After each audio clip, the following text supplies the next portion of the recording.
Hey, thank you for joining me for our weekly devotional. I'm Justin Allison, the discipleship pastor here at Greenwood. And today we're going to be continuing on in our look at the book of Esther.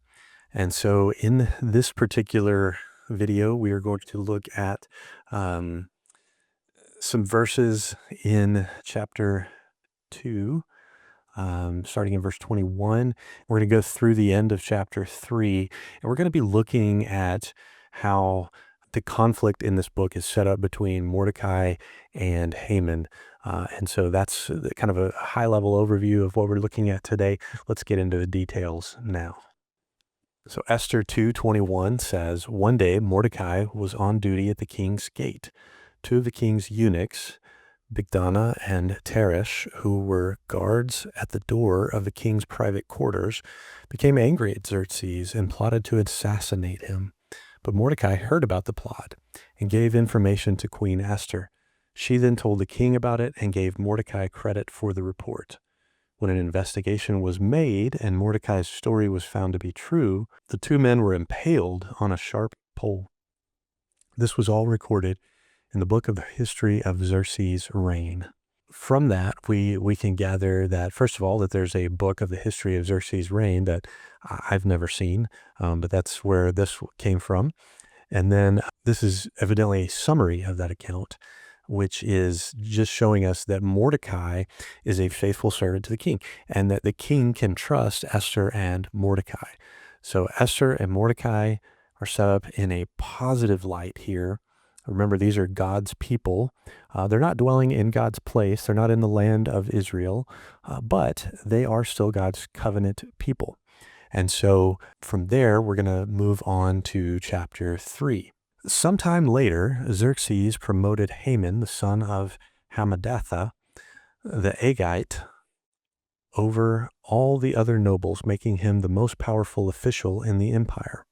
All the officials would bow down before Haman to show him respect whenever he passed by, for so the king had commanded. But Mordecai refused to bow down or show him respect. So in this, we notice that Haman, first of all, is an Agagite. Agag was a king that God commanded King Saul to exterminate. He did not. And so it seems to be that this clue of Haman being an Agagite is supposed to set up in our mind as him being the bad guy in the story. And so we know from what we just read that Haman was given a place of authority and honor, and people were supposed to show honor to him, and yet Mordecai does not. Thus, the conflict. And so now we are right into the middle of the conflict of this story. And what happens is, because Mordecai won't bow down, Haman gets really upset.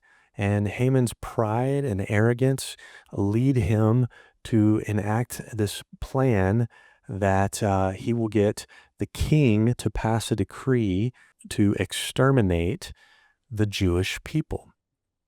And not only that, but Haman's going to sweeten the pot as well. And so we're going to see that now in chapter 3, verse 8.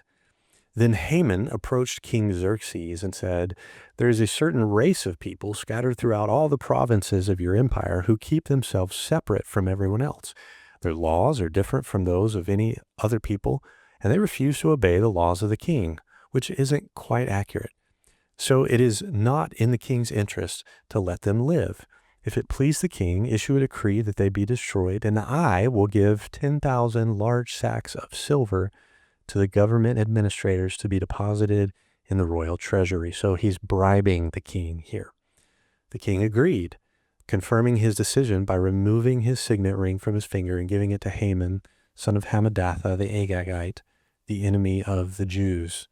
The king said, "The money and the people are both yours to do with as you see fit." Working the system here, Haman turns the tables as an Agagite who was supposed to be exterminated by God's people. Now he's going to exterminate God's people. And so he sets this plan up. They choose a date, and they make the plan, seal it with the signet ring that he was given. And then we pick up in verse 13. Dispatches were sent by swift messengers to all the provinces of the empire, giving the order that all the Jews, young and old, including women and children, must be killed, slaughtered, and annihilated on a single day. This was scheduled to happen on March 7th of the next year. The property of the Jews would be given to those who killed them. So there's an incentive here for these people to kill Jewish people, and that's that they get their stuff. And so it's an opportunity for people to enrich themselves. It's an opportunity for Haman to gain power and prestige, and it's an opportunity for him to get revenge on Mordecai. So you can see what's going on here. And yet, this is a problem because obviously God has promised his people way back in Genesis chapter 12 with the promise to Abraham that they will have a land and that they will be a great nation. And though they are living in a foreign land, suffering exile, that's removal from their land, that promise is still in effect. We saw that in the prophet Ezekiel and Daniel, and now here in the book of Esther, that question of the promise is brought to the forefront again. And so the question is, will God remain faithful in the face of this terrible threat of Haman the Agagite? And so right now, we don't know. We don't know what's going on. We don't know if God will, at this point in the story, we do know where I sit in the 21st century that God took care of things. But at this point in the story, we don't know what's going to happen. And so there's a conflict set up here between God's people and the forces of evil. And the thing I want to draw out from that today is that you and I, if we are following the Lord, are God's people. And we can expect to face conflict in the world that we live in. Jesus said, in this world you will have trouble, but take heart, I have overcome the world. We know the rest of the story from the perspective of Haman and Mordecai, but we also know the rest of the story with the death, burial, and resurrection of Jesus Christ. And that's that we have victory. And we know he's coming again. And so we have a guaranteed victory. Even when we face trials, tribulations, rough patches in this world, we can have hope and have peace that God will bring us through that. And the New Testament makes it clear that even if we don't experience deliverance here on earth, we will experience it in heaven. And so we can look forward to that.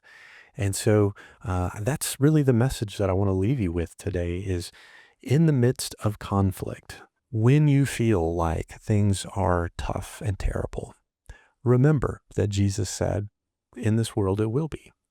And that we can think of things as a spiritual conflict and make sure that we are living in obedience to the Lord Jesus Christ.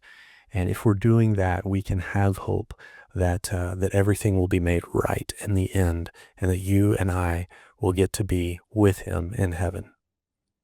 So I hope that helps you out today. I hope that sheds a little light on this passage in Esther, and I hope to see you again soon. You can message me, jallison@greenwoodbc.com. That's my email address, or you can come see me at the information desk in between our worship services.